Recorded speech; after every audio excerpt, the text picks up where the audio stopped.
participação deles, eu queria fazer aqui uma publicidade ao Talho Santa Marta que nos ofereceu um cabaz para sortearmos agora durante a tarde. Ele não está exposto, está só, é um cabaz de fumeiro e queijo e como está só não está exposto.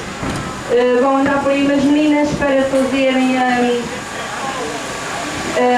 para venderem as ricas para o sorteio então do cabaz. Ora então, o rancho folclórico infantil Colombinos Bombeiros da Beira.